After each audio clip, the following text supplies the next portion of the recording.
As you would know, the different schools of Indian philosophy put emphasis on the concept of Brahman, the concept of Atman, and how liberation or moksha is nothing but the merger or the union of the two.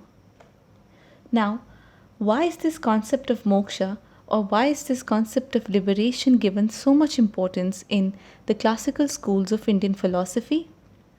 And what is the concept of moksha as per the texts is what we will understand in this video. Moksha basically means union with the supreme reality, which is commonly accepted as God in Indian philosophy. It is regarded as the highest state of religious and spiritual realization which is attained by the Atman or spirit or self, as we have already discussed in the video where we have discussed the concept of Atman in detail. Now, the Upanishads describe moksha as the highest condition where there is disintegration of the concept of individuality. Now, what is this concept of individuality? Individuality basically means the concept of I, mine, or me, that is nothing but ego or ahamkara. So when we say this belongs to me or this is mine or I am tall or I am short, etc., is nothing but the concept of individuality. Therefore, as per the Upanishads, moksha is nothing but the highest condition where there exists no I, me, and mine. That is, there exists no ego or ahamkara. Now, it is often thought by many that the concept of moksha or the concept of liberation is only possible when there is a definite end or when there is death. This is basically wrong because, as per the Upanishads, the concept of liberation or the concept of moksha is nothing but giving up on the notions of individuality. So, it is not mere death or an end. It is the sole aim of life which is to be attained while living. To quote from the Upanishads, it says, "As the flowing river disappears in the sea, losing their name and form, thus a wise man frees oneself from thy name and thy form, goes into the divine, who is beyond all." According to the Vedic literature, the mortal life or the life of earth is not the real life. What is real is the infinite, something which persists beyond the limits of mere physical existence, that is the world we see around us. The Supreme is the abode of all perfections. The Supreme is the abode of all values, where everything is perfect. So, when one attains moksha, one basically merges into the Supreme. The state of moksha is regarded to be the highest state of rapture or ecstasy. It is a condition of pure joy or infinite bliss, which is called in the text as Ananda. When moksha is attained, the self or the Atman or the spirit becomes one with the Creator or the Supreme or the absolute reality that we commonly call Brahman. In simpler words, moksha is nothing but oneness between the self or the Atman and the Supreme Brahman. As it has been rightly quoted in the Upanishads that all become one with the highest imperishable Brahman. Hence, the concept of moksha is not personal immortality, rather, it is a state of merging in the absolute reality. Moksha can also be written as liberation, salvation, freedom, nirvana, etc. Some of the means accepted by different schools of Indian philosophy for moksha are obedience to God, performing righteous actions, performing Vedic actions. Now, Vedic actions are basically performing of the yagnas and repaying one's debt, or performing the sacrifices, or taking part in rituals, etc. Then there is attainment of knowledge of God, which is called Brahmagyan, and there is attainment of the knowledge of religious scriptures, which is called Vidya.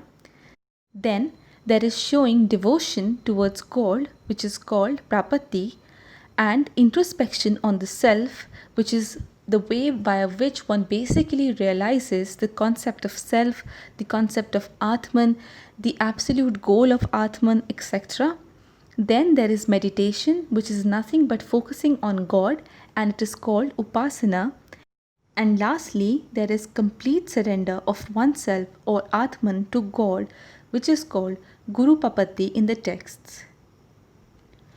Now, when these different schools talk about the concept of liberation or moksha, there arises two different accounts.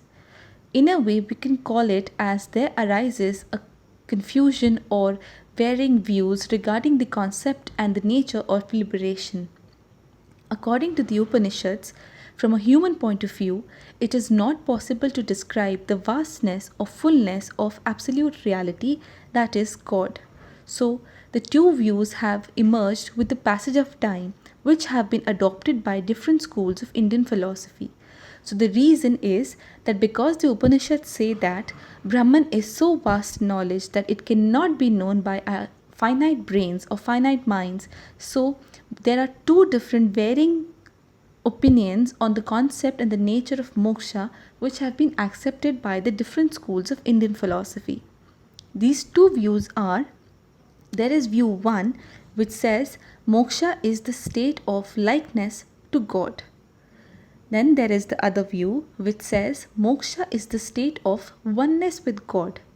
Now it is extremely important here to note that the word which brings all the difference to these two sentences is, the first one talks about likeness and the second one talks about oneness. So the first sentence says moksha is a state where the Atman somewhat becomes like God, and the second statement says moksha is a state of oneness with God. So here Atman and God or Brahman basically show oneness or union exists between the two. Let us now study these two different views in detail. So the first view, which says moksha is a state of likeness to God, according to this view, moksha means becoming like God. Liberation, according to this view, is not union or merging of the Atman with the God. Rather, liberation is a realization about the nature of God attained by the soul or the Atman. In simpler words, this basically means liberation is having the knowledge of God and knowing that Chit or consciousness and Achit or matter are the two modes or the two attributes or the two prakaras of God. So, liberation is nothing but the realization of the similarity between the liberated souls and God. This in Sanskrit is called Brahma Prakara. Now, please note that this view is adopted by Vishishta Advaita Vedanta school by Ramanuja. Now, coming on to the second view, which is moksha is the state of union with God. This view is accepted by Advaita Vedanta school of Shankara, which says that ignorance means considering both Atman or soul and Brahman to be different from each other. On the other hand, knowledge or jnana means the removal of this ignorance or avidya and resulting in the realization that Atman is nothing but Brahman or Atman is non-different from Brahman. Hence, liberation is the realization of the oneness that exists between Atman and Brahman. Now, it is important to note that all the schools of Indian philosophy except the hedonist school, which is the Charvak, believe in the concept of liberation. The reason why Charvaka does not believe in the concept of liberation is because, according to the school, death itself means liberation. Another important point to note is that according to the concept of liberation or moksha, it is something which brings an end to the cycle of samsara. Now, what is the cycle of samsara? The cycle of samsara is the cycle of rebirth by which we die and we are born again, we perform our actions, and towards the end of it we die and we are born again. So this basically is called an endless cycle because it goes on and on without a stop. So the only thing that can bring a stop to this cycle is the concept of liberation or moksha. It is also important to note that moksha literally means release in the sense of letting go. Question 1. Moksha means Atman becoming like Brahman is accepted by? The correct answer is Ramanuja.